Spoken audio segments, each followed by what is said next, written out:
All right, Doug, thank you. New York spends on average $17,000 per pupil per year on education. That's 65% higher than the national average. Yet, test scores are going down in New York City, and across the state, school districts are laying off teachers and other workers. So education in our schools are a big issue for a lot of people. One of them is joining me right now, Hallie Carino. She is a senior at West Islip High School here on Long Island and part of a group called Renew New York. Hallie, what's your question for the candidates? Thank you. Good evening, candidates. In the work that my partner Phil Siganofi and I did as summer interns for the Renew New York program at Hofstra University, our research indicated that not all public schools are created equal. Some have better resources and better teachers than others. This is due in large part to the amount of funding that the school receives. How do you propose to fund public schools so as to ensure a more equitable allocation of resources to public schools across the state?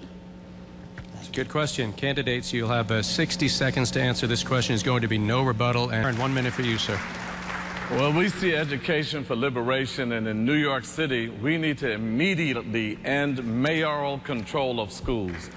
One dictatorial leader who is not an educator, who hires Joel Klein, who lacked the qualifications to run a school system, we need to put an end to that.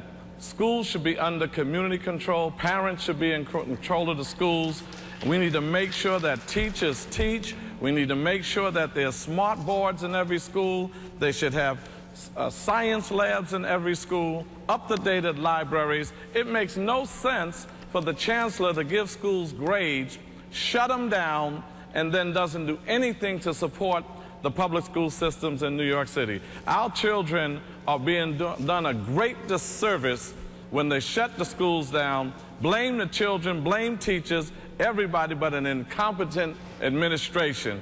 We need somebody like Dr. Adelaide Sanford, who's a champion of education, to educate our children and be an administrator. That is your time.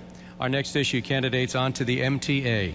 Higher fares, less service. Whether they take the bus, the subway, or trains, commuters are very angry, and businesses have been hit with that new MTA payroll tax. New Yorkers such as Kendra from Parkchester want the next governor to get tough on the agency. I just want to know what the next governor is going to do to possibly audit the MTA's books and open up those books and see why they're always in such a deficit. What about the salaries of some of these executives? How come they're not cutting their salaries to give us, better service? All right, candidates, you'll have 60 seconds for that answer, and there'll be no rebuttal. All right, thank you, Mr. Barron. 1 minute, sir. Let's make it easy. Abolish the MTA. We don't need it. We have a Department of Transportation on a city level. We have a Department of Transportation on a state level. We do not need the MTA. And we need a dedicated revenue source to bring the fare down.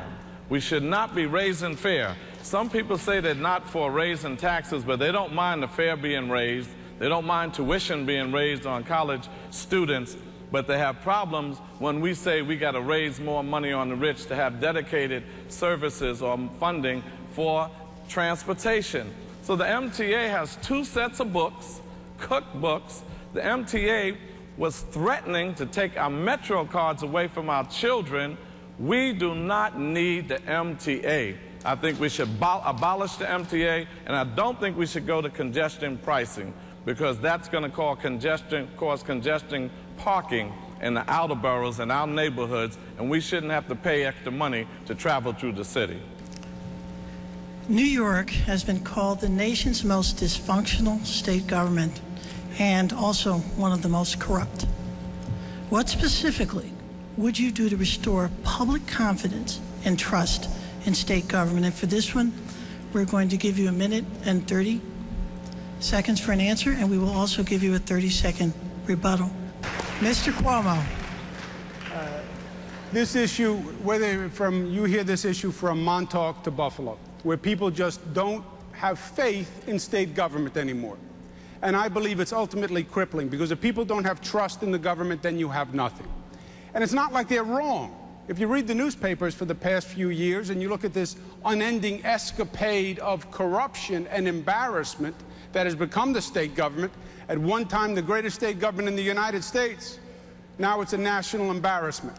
I do believe we need new laws. I do believe we need new ethics laws, more disclosure on the legislature. But fundamentally, it's Jimmy's line, you lead.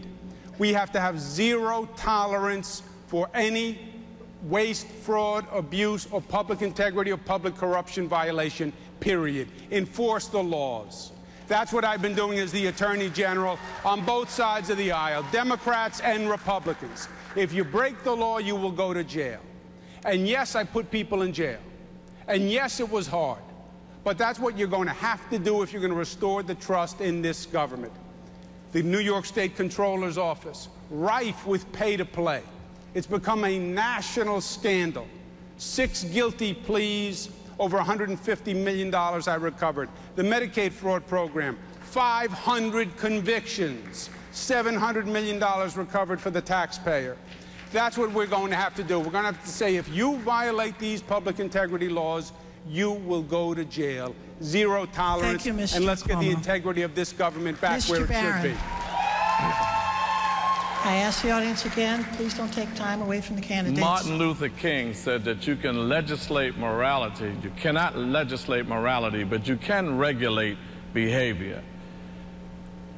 For Andrew Cuomo to sit here and say that he's tough on corruption, well, how come his buddy, Vito Lopez, who's been corrupt for a long time, he's just getting around to even thinking about dealing with him.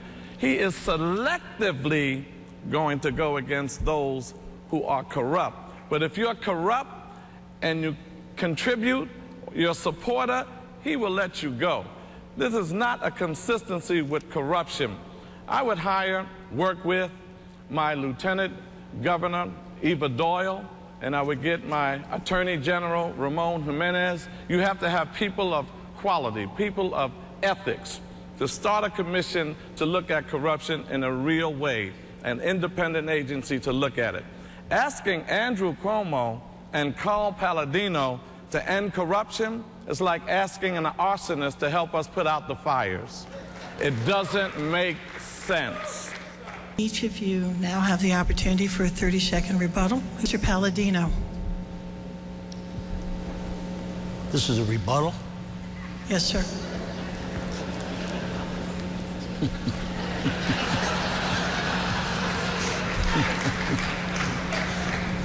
Now the people of the state of New York, they're looking for something to hold on to.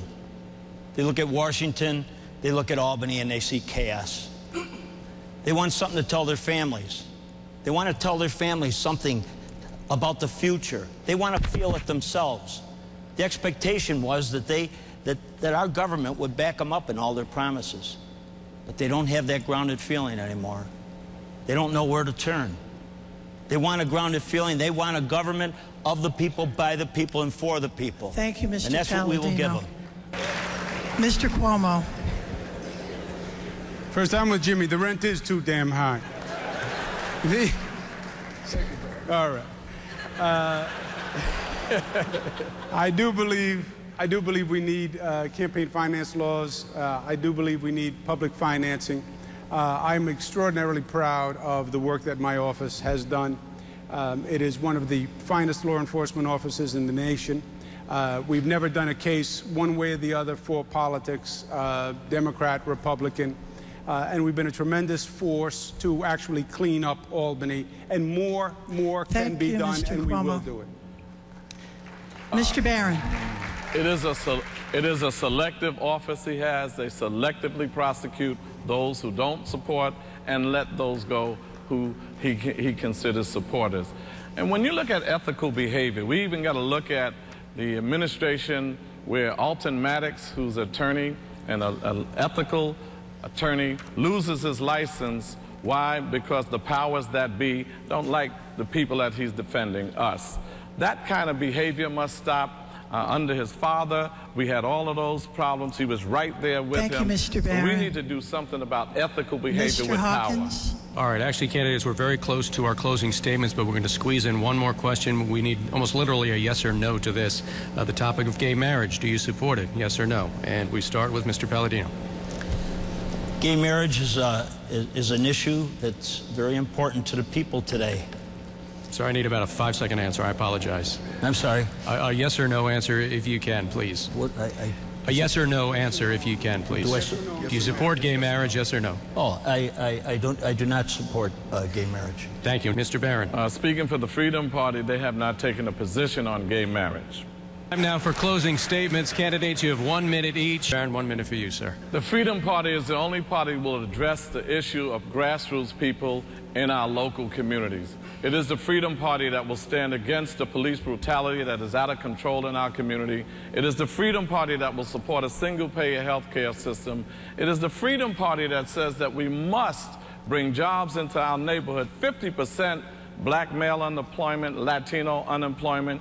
The Freedom Party will address the inequities in contracting. It is the Freedom Party that is saying that there is a disproportion of the distribution of income and wealth. Why is it that in Carol Maloney's district in Manhattan, $72,000 for the AMI, and when you go to the South Bronx, where Jose Serrano's district is, you're talking about $19,000 for the AMI.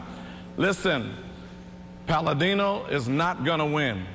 Don't let Cuomo scare you into saying don't vote for anyone else but him because we'll get Paladino. That boogeyman tactic is played out. We think the Freedom Party has the right message. We say look for Charles Barron. Thank you. That is your time, because Mr. they're Barron. trying to Mr. confuse Cuomo, us 1 with minute the for you, voting sir. H and J. Don't let them fool you. Vote Mr. Cuomo. Charles Barron for governor under the Freedom Party line.